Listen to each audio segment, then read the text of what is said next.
Well, hello. Hi, everybody. Hey, How are you? I'm good. Finally, the sun is starting to come out here. A little bit. Amanda, we've had almost 2 weeks full of rain. We've really had cold weather in Ontario and rain. And today it is sunny and we are getting our shorts on this weekend. It's a very great day. That's amazing. You know, it's funny you brought that up because it has been raining every weekend for the last 12 weeks. Oh my goodness. So you're in the same boat as us. The weeds are growing really well. Yeah. But it's good for the glass because we got new glass, we got new size, so it's coming in. So Where are you now, Amanda? we are in Raleigh, North Carolina. Okay. Cool.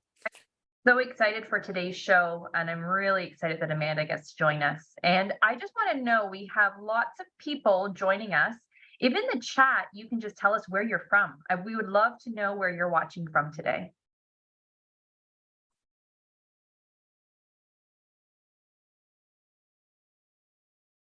Vancouver. Ooh. North Vancouver. Audrey. Saskatoon.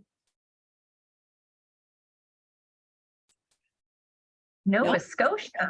From coast to coast. Coast to coast. I love that. Oh, that's so exciting.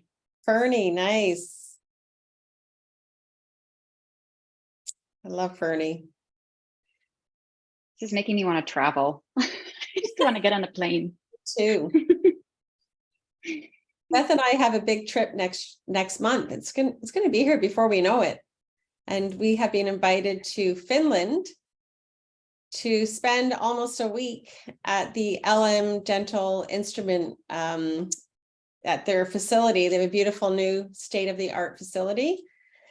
And we're being taken to this island and that island and excursions and saunas and workshops. Holy So, cow. I know. We're really excited. I can't wait. I can't believe it's next month. If somebody can't make it, I can forge a passport and be either Beth or Kathleen. Just saying. We'll keep you posted. North Virginia, that's cool. Amazing. Just as close. Well, as those, just as cool as Brampton. Everyone's important. Yep, everybody's important. Everybody counts.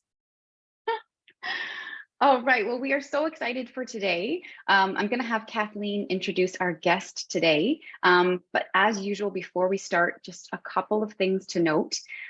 This is being recorded. So if you have to leave at any point, don't worry. We will have this available to you later on. If you need closed captioning, you should see that option. Depending how your screen is set up, it could be found at the bottom or the side of your screen.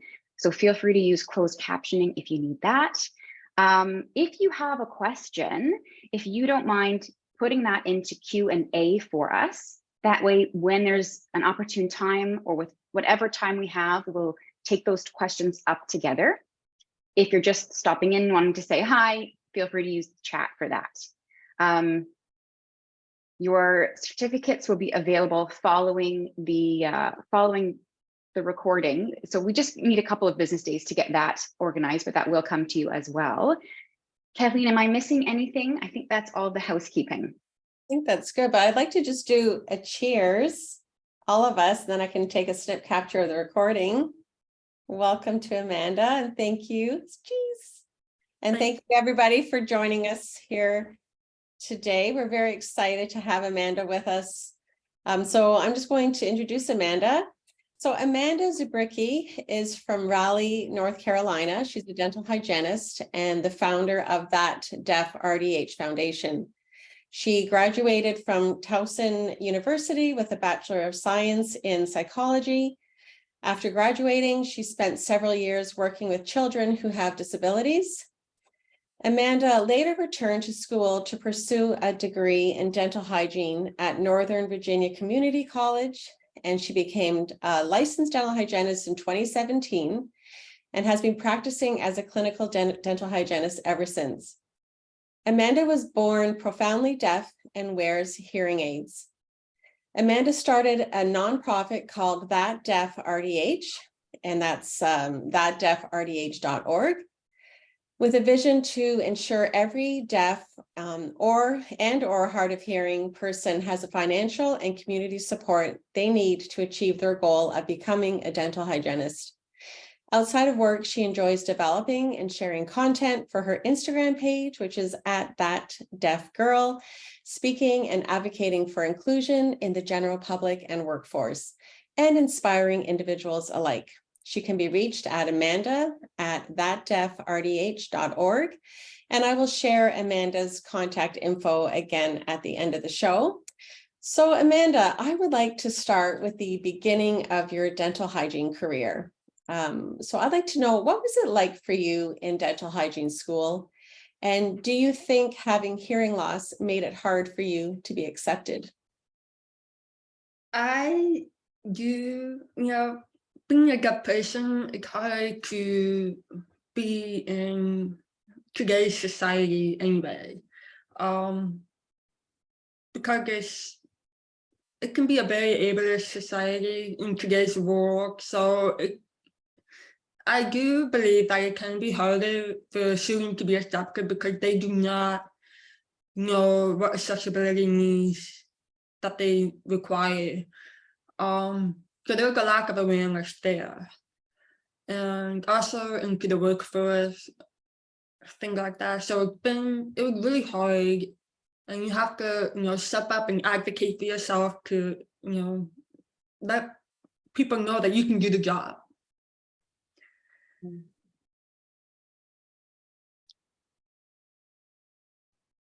And I can imagine certain things in the program would have been difficult as well, especially, with masks on and other things like that in the actual program, making it difficult. And finding patients, did you have to find patients for your school? Of course we did. Just like everybody else. Yeah. That's not easy. No, it's not very easy. But we were able to reach out to other resources, and I actually didn't have any family members that lived in the area when I was going to school because I was out of state, and it was like my other friend, my peers, they would have like their family members come in, so it was much easier for them. But for me, I had to reach out to, I think at the time I was using like Craigslist and Facebook, and asking friends to bring their friends, and my co-workers. It was just a very Difficult. it was just like really hard, and yeah. Amazing. Do you think, so we've talked about sort of the challenges being a student, being in the programs. Speaking about, from a patient perspective, and maybe you have some insight being a patient yourself when you're going to a healthcare provider, but do you feel like some patients who are deaf or hard of hearing are almost being turned away from other healthcare providers? I do, because a lot of times if they request an interpreter, or they would rather be reached out by email or another way of communication, they might get turned away because the office does not want to provide the interpreter or provide the clear mark because it costs money. But keep in mind that having a qualified interpreter, it can range from 75 to maybe 150 an hour. But if you're a small business, you can get tax credit for it. And that's another thing that people don't realize. And if you purchase the clear marks, you're not only helping that deaf or hard of hearing patient, but you're also helping little kids that rely on visual cues and other adults with disabilities that have a really hard time understanding you, because it's when you're covered up, it's muffled. But a lot of times, like patients who are hard of hearing, who are deaf, are definitely being turned away because they just don't want to provide the access to care or get in trouble, or it's just, and it's really sad. How has your experience been? So when you're a patient going, whether it's to your general doctor or a different appointments you've gone, how has your experience been as a patient?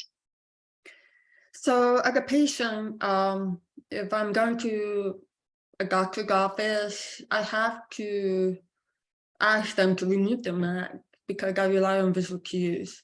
Or, a lot of times the misconception there is that if I tell them that I'm deaf, but I read lips, I let them know that I read lips, they're like, oh, 1 second, I'm gonna go get that computer, I'll be right back. So they come back with the computer and they have the sign language interpreter on there. And I'm like, but I am not fluent in ASL. So I just told you I can't see your lips if you're covered up. So I think a lot of the misconception is that if you tell them that you're deaf, they think that you require an interpreter. But I think behind the scenes of everything, I think it's more of an insurance thing, like a liability, so that they have to provide that. But this is the wrong assumption that most people have, and it's so important to act. If I tell you I'm deaf, I read lips, okay, what is your mode of communication? What would you prefer? Some people might say you can write it down, put it on paper and pen, pack the notes on your phone, or ask for an interpreter or a clear mask, all these types of things that some of us require. But we also, like when we say that we have hearing loss, it's on the spectrum, because not every person has the same hearing loss. We might be hard of hearing but use sign, or we might be deaf and use or speech. So there's like a whole range of spectrum, and there's a whole range of assumptions that people have. So it's really important to just act. I think that's a really good takeaway. Is there's so many assumptions, and many people have had a very bad experience when they've asked for support, and us in the dental community have to be open to ask, and then we'll find out what it is that we can provide or what will work best for that client, because what works right for you, Amanda, might not work right for a child or for another person. So if a client comes to me and says, okay, Carrie, the best option is an interpreter, am I required to get an interpreter for them, or can they help me find an interpreter? By law, you have to provide an interpreter. You should not be asking the family members or friends for an interpreter, or even a hygienist who learned ASL in another part of their life. You have to provide a qualified interpreter, because they're not qualified. And if you do ask their family members or friends to come in, you're kind of breaking the HIPAA or confidentiality, that maybe people should know about. It's like one of those, like, we don't want to do that. Like, always hire a qualified interpreter. There is a office that's in Texas. I can't remember the name of it, but what they do is they have like a Monday or Tuesday, whatever, like 1 or 2 days during the week where they have like an interpreter for the full day, and the patient can come in and get the care that they need. And all of the staff, they have like, they know ASL or they're trained ASL. They have clear math and resources available for them. So it's a really good idea to do like a day during the week to have a qualified interpreter on staff for in person and, you know, take care of your patient. That's a really good point about, I would have originally, personally, I would have said, well, why don't we get your mom or your husband to come in? Because it's easy, there's got to be a comfort. But you're absolutely right about the HIPAA and the information. And I just, with all that I know, I never thought of it that way. So you really have taught me already one or two things so far, and we're only a few minutes into the show. But these are really great opportunities. And this is why we really wanted to have you here, is to help us understand how we can better help the whole deaf and hard of hearing community. Yeah, it's really, like I said, like there's just so many assumptions, and so, you know, I'm just glad that you guys brought me on to raise the awareness of the community, that, you know, so people can have access to care and also have a job, have an education. So what other ways can we provide accessibility for our patients that you know, come in? What other adjunctive things would be beneficial for us to have as resources, or anything you would recommend that way? So, you know, the more I think about this, the more I've like thought about this into my career. I really wish that, you know, you have to disclose it, but like if you could have this on medical history, what your disability is, but you're not required to disclose it, so they don't have to say anything to you. But if they disclose that on their medical history, like what your disability is, like if you have hearing loss, whatever, then we could get like a better understanding of how to help that patient. So that would be like one thing that I'd like to change. And also, you know, keeping clear mass on hand, perhaps having like a tablet for interpreters, because there are certain websites that you can have, because a lot of times when a patient shows up and they tell you that you're deaf, they want an interpreter right away, but we can't provide that for them. So it's probably a good idea to have something on hand. You know, you can use a website, ask them if it's okay with you.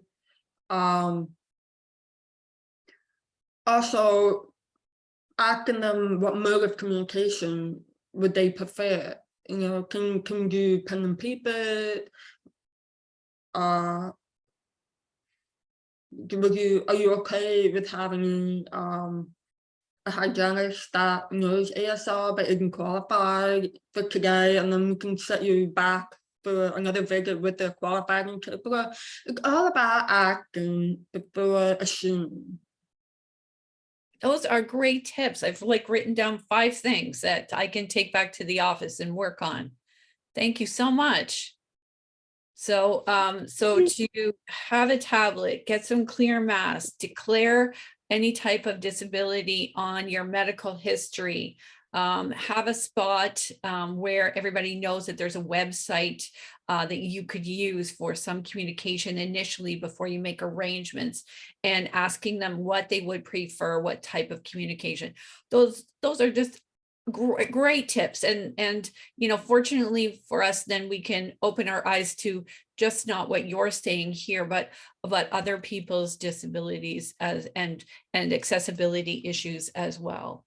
So thank you so much for that. We are just like really enjoying today's session. You know, another thing that you could add to your list is learning basic sign language.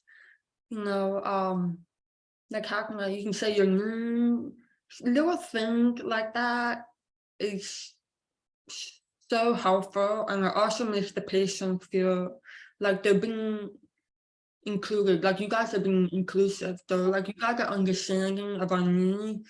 So when you do little basic signs like how are you, like my name is, or little things goes a long way to providing the care that they could possibly get, because you want your patient to feel comfortable. You want them to feel included.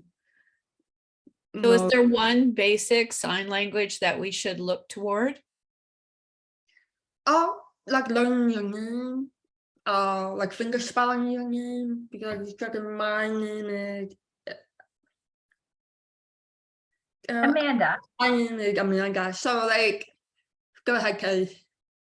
on your, I think it's your Instagram, a little while ago, you did some basic sign for dental and you were sort of teaching us some of the stuff. So I'm not sure, I can't remember all the details. I watched it, but if you want to have some more information, definitely check out her Instagram page. But is there a website or an organization that they can go to for reference that you can share with us? Yes, I do have that on my Instagram page. It's like it's a really old video, but it's still valid because it's something that you guys could learn. In Canada, you guys do, I believe it is American Sign Language for you guys, because you guys don't have your own sign language anyway. So I might be wrong, but I know that it is the same language as American Sign Language. Yes. Do you know how to sign Tim Hortons? It's our favorite Priorities. coffee. It's priority. It's our favorite coffee. Tim Hortons is our Starbucks. Sorry, Starbucks people. Starbucks. So Starbucks. Yeah. But for the coffee. Coffee, Starbucks. Sorry, I just had to ask, as the Canadian Americans, Tim Hortons always has to come up in the conversation. I think, Anna Louise, I loved your summary of the notes that you were taking and things that you want to bring back. And I think a lot of us are doing the same thing, where we're taking notes of things we want to implement when we go back to practice. There was just some questions about like a couple of things. The first one, the tablet. Some are just not sure what the tablet is being used for. So you want to use that, like something like a tablet that has like a camera in it, so that you can be able to interpret with the interpreter. Okay, so it's not for typing. Put like a cover on it and wipe it down.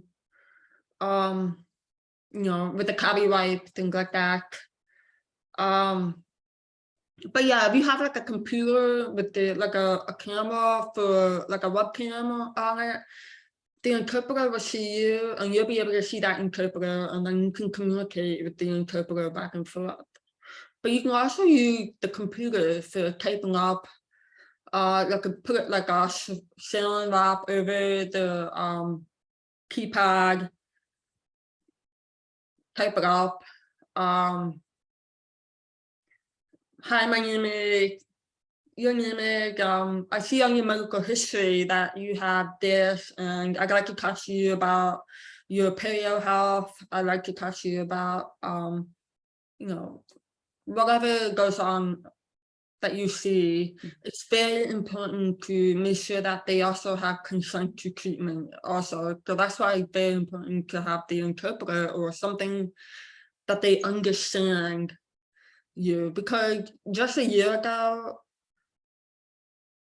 there was a patient somewhere in, I think it was in Idaho or somewhere, but she was deaf. She showed up for something, to have something done, and she unknowingly consented to having 7 teeth removed.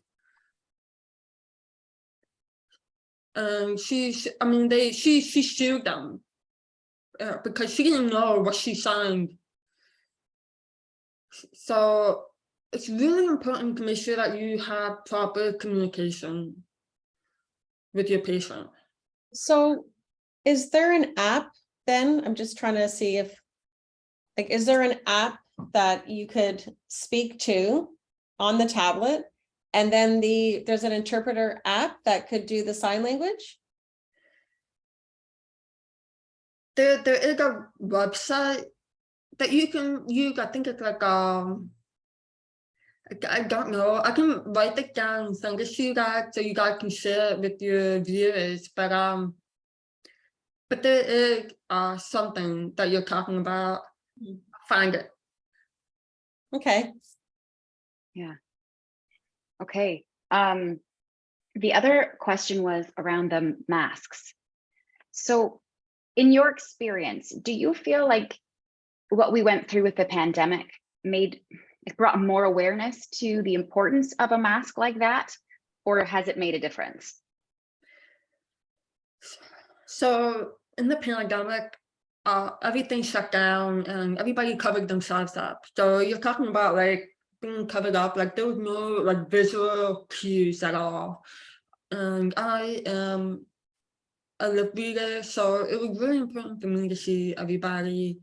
And so much could change. It affected me mentally. It affected me on a daily basis where I could not connect with the world. And having the mark had made it harder to be a part of the healing world. It's just because nobody could communicate in sign language with me. Nobody could do anything. It was way harsher and uglier, and it just didn't feel good to be in that type of world. And I knew that it was only temporary, but it's in some part it's still lingering on, and it's still affecting a lot of people. And I just don't want to have to like go through this again. So No. Yeah, go for it. So the clear mask had been around, but it didn't really come into fruition until the pandemic hit. So we're starting to see more and more clear mask out there that's available, and I love it. Yeah, I do too. And I think just personally, as I'm listening to you, like Anna Louise, I have a lot of things that I'm just going to implement. I'm going to do better moving forward. And so thank you for bringing that awareness. But my question is more around, do you feel like in our profession, we need more deaf or hard of hearing care providers? I do. Because a lot of people don't think that we can do the job. The assumption out there is that we can't understand what's happening behind the mask. We can't use a stethoscope. We can't do all of these things. We can't. But there are ways to make it happen, and I don't think that people realize that we can do the job. It's just you not letting us do the job. And having more deaf or hard of hearing providers can bring more deaf patients into your practice. And not only that, but like it just makes it more diverse in your practice setting to help, with the front desk to the back of the clinic as well. Just by helping the front desk understand the communication aspects that some of these patients might need, and then to the back where, the patient should be wearing a clear mask, and we can swap and teach you basic signs so you can help other patients. It's like little things out there that you can make it more diverse and bring them more patients. And not only that, but like we're probably one of the hardest people that, we work so hard at our job to make sure that our patients are being taken care of. What What made you get into dental hygiene? You were working with children with disabilities, and then you had your degree in psychology. And then what made you go into dental hygiene? You know, I have no idea. At first, honestly, when I was in hygiene school, let's go back. So I got my degree in psychology. I was like I got like a crossroad. I was also a massage therapist, which I did for like 8 years before getting my degree in hygiene. But I got a crossroad where I was like, I want to get back into the healthcare field, but I did not want to be a counselor. I tried going to go for occupational therapy, and grad school wasn't working out for me. I was just kind of like, I want to do work with somebody in a smaller setting, not as a nurse in a hospital, not, it was just had to be something where I could have like a one-on-one emphasis with the patient, where you can see them very so often, kind of like my career as a massage therapist. So I just like applied to hygiene school. It took me about 3 years to get in, and I'll be honest with you, I thought it was a huge mistake because of how I just couldn't believe how hard. I was like, why? How did I even get here? Like, what am I doing? I have to get patient. I have to learn all the instruments. I have to learn all the teeth anatomy. I was like, I almost dropped out my first semester because of how hard it really was. And I felt like I was a failure. I didn't even know what I was doing. But then I just, changed my mindset. I was like, I can do this. The next semester, I just kind of like got better. But you know what? Today, now that I think about it, it ended up being a beautiful mistake because of how I could succeed today and bring more awareness. And it takes a long time to get where you want to be, but it just ended up being a beautiful mistake because I have a nonprofit. I'm getting into myofunctional therapy because of my background in massage therapy. I want to have patients with TMJ disorders. All of these things are like falling into place, and I feel like everything happens for a reason. Amazing. You just So gave me goosebumps and teary. So Amanda, with all you've been through with education, what are some takeaways for, maybe we've got some students that are online and they have either they are hard of hearing or they are part of the deaf community, or they have, people they know. What tips can you give them to help ease this transition, or just telling them really to advocate? I think that that's really it, like advocate for yourself, because I don't believe that all of the teachers or instructors know how to help, and they may not ask. So any words of wisdom for our people that are trying to attend school, or patients we know that are going to be going to school, that we can pass on? Yeah, I'm glad you brought that up because I do get a lot of students reaching out to me because the disability support service isn't providing them the accessibility that they need to succeed in school. So that's kind of where my nonprofit comes in. I try to provide consulting, but it is so important to self-advocate. If your disability support service is not helping you out, you need to advocate. There's a website that you can go to, rdhu.org, which is the National Association for the Deaf, and they have advocacy letters. Send them the education person, because if nobody's helping you, they're breaking the law, the ADA law, the Americans with Disabilities Act. Another thing is, what I did was I reached out to my disability support service once I got into the program.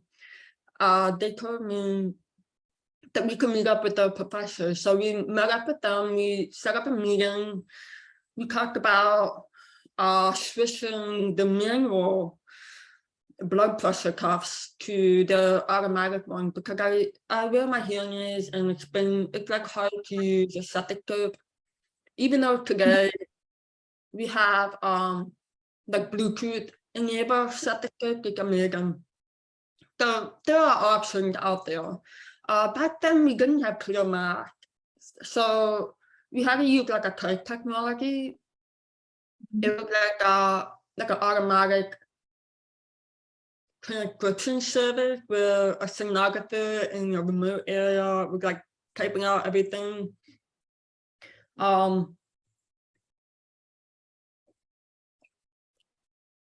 Like it's just there's a lot of things that we can do to help students today, and a lot more than what we've had when I was in school. So there are options, and know that if they don't know how to help you, tell them what you need. Okay. That's a really good point. I think it's so hard, and I have to believe that sometimes, you know, you get tired of trying to advocate, but I think people now are more and more open to it. And I think we just have to kind of keep going forward. We have to advocate for our patients. We have to bring back this information and apply it to our practice and share all the information we learned, because then, you know, we can really help this community, anybody with disabilities, by encouraging avocation and trying to adapt all of our facilities to be more inclusive for everyone's needs. Yes. That's a really good point, Carrie and Amanda. I really, you know, advocate when we're talking even about finishing an appointment with someone who's dealing with some accessibility issue, finding out like, how did we do today? How can we make it better next time? And just by simply asking those questions, they may have put up with something that was uncomfortable, but by asking, you open the door to then, you know, making it better. And then, you know, then you become that, you're building that trusting relationship with that person. And it's so important to succeeding in this very intimate relationship that we have with our patients and clients. So I am totally piqued about hearing about your nonprofit. So tell us about that. How does it work? Well, how did you come about getting into that? Go for it, Amanda. So so the pandemic hit. I was like thinking about like the public, like shit in my head. Like I was going like through these crazy thoughts. I was like, oh my God, they're probably not gonna accept these students. Students are probably not even gonna want to get into the program. I was just kind of like, there need to be more awareness about how we can treat these communities of students to be the provider that they want to be. So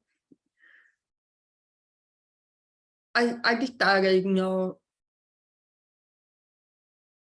to set up a nonprofit. I did all my research. I started a nonprofit, and I did some fundraiser to virtually just to raise money to support the startup. And it's just kind of like my very first year of having the nonprofit. I awarded a student, and every year now we do a fundraiser during September. September is Deaf Awareness Month. So we do like a 5K walk around. It's been virtual since I started. And this year I'm gonna try to make it a hybrid event. So I want to have like an in-person event and then also a virtual event. I'm still working out some details. But that's how I raise money to support the nonprofit. So every January, a student will maybe write like a brief essay, send it in the clinic groups. And why do you think you're the best person for the scholarship? me and the board members will go through all their essays and then we pick out the best one and award them the scholarships. So we pick one and somebody's gonna get awarded soon. So I'm very excited about that. I'm just really proud of how many students are actually applying, how many are reaching out. The nonprofit's growing. It started out very, very small. Nobody knew anything. Nobody knew that they could be a provider, and now they do. That's fantastic news. I'm sure that those recipients are very grateful, and to even know that you're out there and you have done it and you are doing it, and you know, then those resources are going to be coming to more to the surface for them, and certainly then schools will step up to accommodate so much easier than what you had it. So for everyone, we thank you, because that's like a foundational focus that you put on that. And I'm sure that as schools get to know you and your nonprofit, that they are going to be keener to then welcome people with some type of hearing loss into the program. And that is wonderful news, because we need the diversity as at the very beginning. Yeah, I would love, very proud of it. And so you should be. absolutely. And I would love more information, because you mentioned it being hybrid, so virtual and in person. If there's a way that we can partner with you from the north, I would love to get that information from you, and yeah, maybe organize something around here. Love it. Thank you. I think your message is so sincere and so sweet. And I know you get a lot of DMs on social media asking for support. And I just want to say thank you from the dental community, you know, for being that person, because it's exhausting. You have 3 young children, you have a lovely husband, you have all these other things, and you really do so much for our community that I'm excited to see your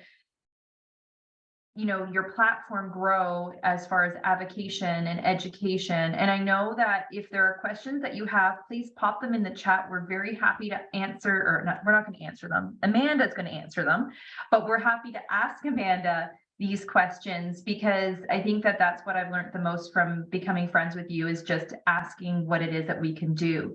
So what if you're dealing hypothetically, I know you have a great dental home, but if you are hard of hearing and you're having difficulty with some of the team members, any advice for dental team members that are working alongside someone that maybe is a bit more hard of hearing or deaf? Any suggestions for us?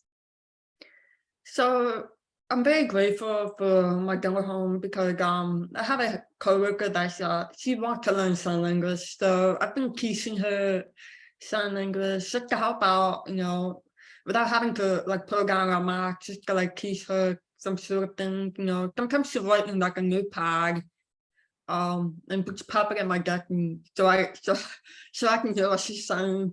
The dentist comes in, he'll wear the clear mask for the exams. It really, I just love how small the office is, and like it's just really nice that everybody seem to be very understanding, and we all get along so well, and we all laugh. So I think it's very important to have team members that are welcoming and understanding of your needs, and willing to learn sign language, and willing to, you know, put the clear mask on. There are things that makes you enjoy your job, that makes you want to come to work, you know, because if you have an office that doesn't accept you for who you are, or doesn't accept you, doesn't want to be inclusive with you, then it's not the place for you. So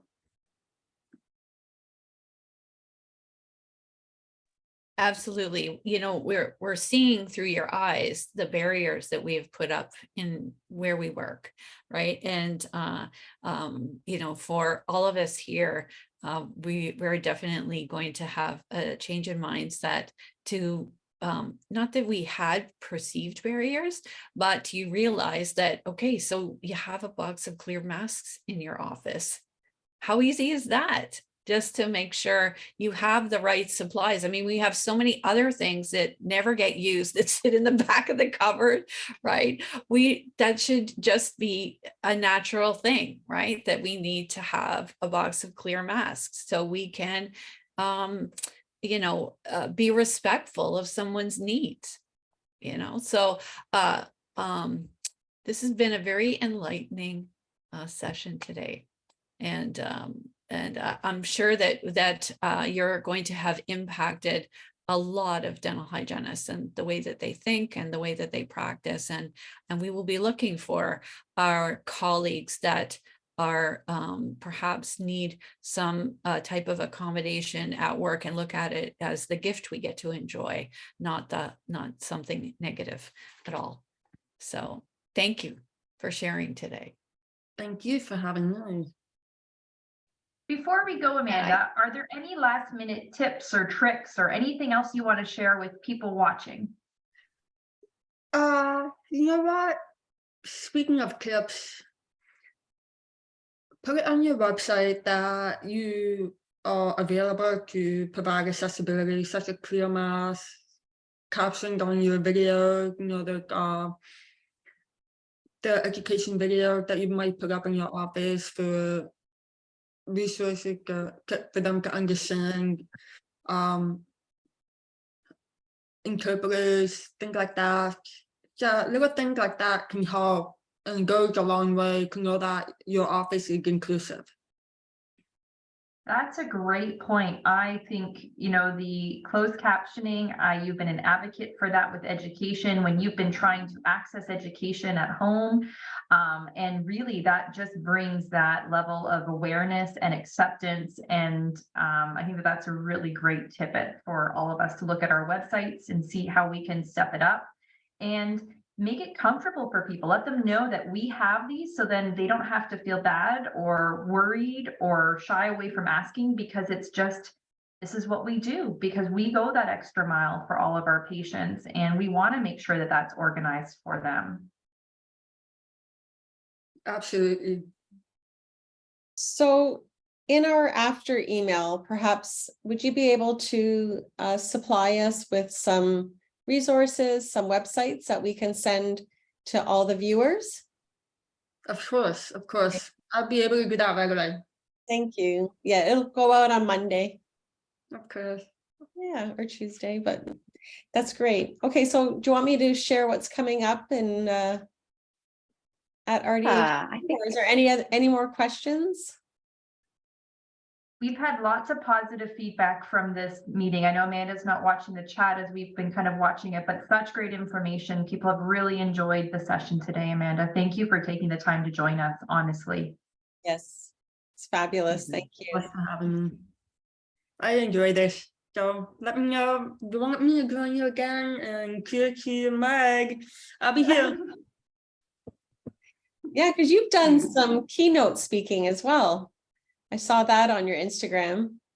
Yes, I'll be at my alma mater this week, so I'll be speaking for them at the pinning ceremony. So I'm very honored and grateful to be invited. So it'll be good to see my teacher. I know she's watching, so I just saw her. So, yeah, she's watching me. Yay, well, hello.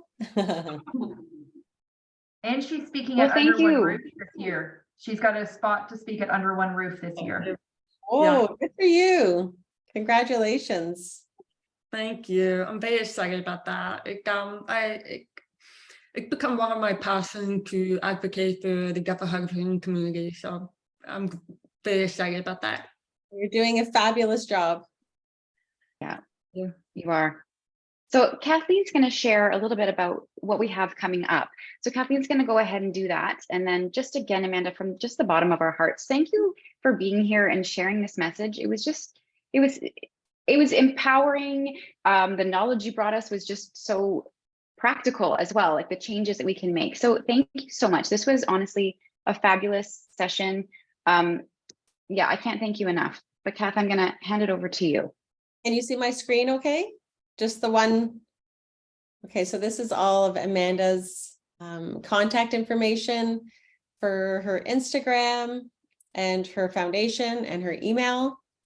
So if you want to take a picture of that, but we will also include it in the follow-up email as well. And then we thought we'd share our next show is with Angie Stone. She's the author of Dying from Dirty Teeth, and that's on Friday, June 2nd at 12 p.m. Eastern Standard Time. And we just wanted to share just a little bit of the things we have coming up. And this is something that was just last weekend. The wonderful Anna Louise Tolan did her PASO course. And Anna Louise, every time we see any pictures from your courses and that, we're always so amazed at your creativity and the things that you do. And people absolutely love it. So thank you for you're always inspiring and teaching dental hygienists so much and elevating the profession. So this is our facility here at RDHU. So we have experiential learning, so hands-on in Burlington, Ontario. We have people coming from all over Canada, and we welcome anyone from the States as well. But we have, we have people coming from all the different provinces, and it's the orthodontic fundamentals are this weekend. If anyone's free and wants to hang out with us for the weekend, we have that coming up, and myofunctional therapy, the practical program. So this is the program where you can actually become a myofunctional therapist.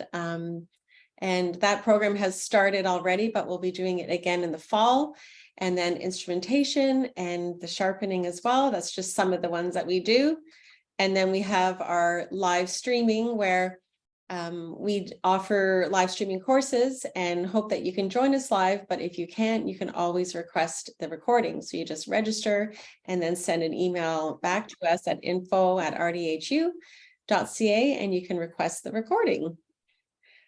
Then we have our on demand, and this is the Dental Hygiene Quarterly, and it's been going for many, many years, even before we took it over. It's used to be the DVD Quarterly of Dental Hygiene, the DVD Journal of Dental Hygiene. So we're very proud of this, and every season we bring out 3 hours at least of professional development. And then this is our lovely Lisa Moore, who's our ortho educator, and she's with us this weekend here at RDHU. We have the lovely Christine Crawford, who is doing experiential. It's experiential, but it's online experiential. So it's in this meeting style. So you can have interaction and you work on case studies with the new classifications. And so it has started, but you can always request the recording and join in live after. And then here we have the lovely Anna Louise Tolan, and this one's tonight, Anna Louise. And so 7:30 p.m. to 9:30 p.m. And so for our Western friends at 4:30, you can join us. And there's still, there's still some spots there available. And this is all about the update for 2023 for our documentation. And then we have the lovely Carrie Lepacek, who is speaking about her most passionate topic, which is the oral systemic connection. And it's putting it all together. And she's fabulous at going through the assessment, the things that you should be aware of and the things that we might be missing. And it's so important. So it's like this one is starting this week, and it's over 2 nights as well.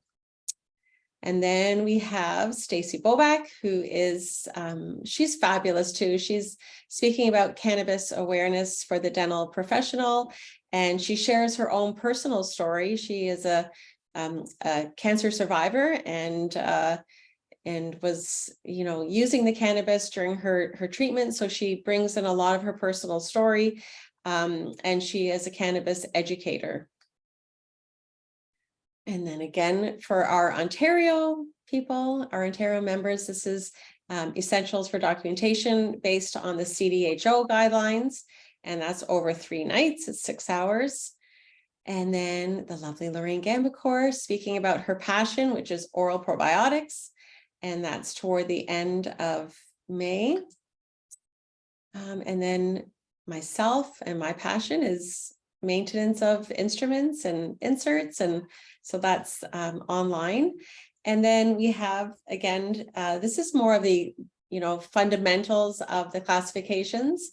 And this one will be online as well. All right, so that is all that is going on here, which is when you look at everything that's going on this month, it's pretty incredible. And so we're just so thrilled that we had Amanda here on our show with us today. And thank you so much for being with us and for being a part of RDHU. If you're new to RDHU and you registered through Zoom, then you will you'll become a part of RDHU. So you can always stay with us, and we would love to have you in at any capacity. We're just always so happy to get together. During COVID, this is when we really stepped up. And, I was just talking to somebody yesterday, and they were just saying how their mental health, like they were suffering so much, but we were on with them. And I think every week we were on with everybody. We just really jumped in, and it's so nice to people will always remember and appreciate. And you guys were all a big part of it, right? It's like, this cast here, and then all of you members, you helped us huge too. You gave us a purpose, and we're so thankful for you. Yeah, so thanks everybody. I know there was a question, and I know I saw Beth responded to it. All of the courses can be on demand. If you can't make it at that time, reach out to RDHU, let them know, and they'll figure out an arrangement that way. I know next week for anyone in Ontario and some other provinces may be joining us for ODA. I know Beth, myself, and Kathleen will be at the Curion booth. Anna Louise, are you going to be there at the Hugh Freedy booth? I will. I'm doing Ask the Expert there. So that's so come on by and bring me your instrumentation woes, and I'll try and help you out. And but yeah, it'll be great to see everybody again. I love it. Yeah. So if you're down at ODA, make sure you stop in and see us. We would love to see you in person because we meet so much virtually. It would be awesome. Amanda, from the bottom of all of our hearts, we just want to say thank you for taking the time out of your very busy day to share some knowledge and inspire. That's what's coming through the chat, is how much you've inspired them to go back to clinic. You've given them some tools, some opportunities to change what it is that they're doing, to help the deaf and hard of community to just really offer the best services and make it as inclusive as possible. So thank you so much. Thank you so much for having me. I had so much fun with you guys. So Hope to see you soon. Yeah. Yeah. All right. Well, have a great weekend, everyone. Thank you again for being here. Thank you. Bye.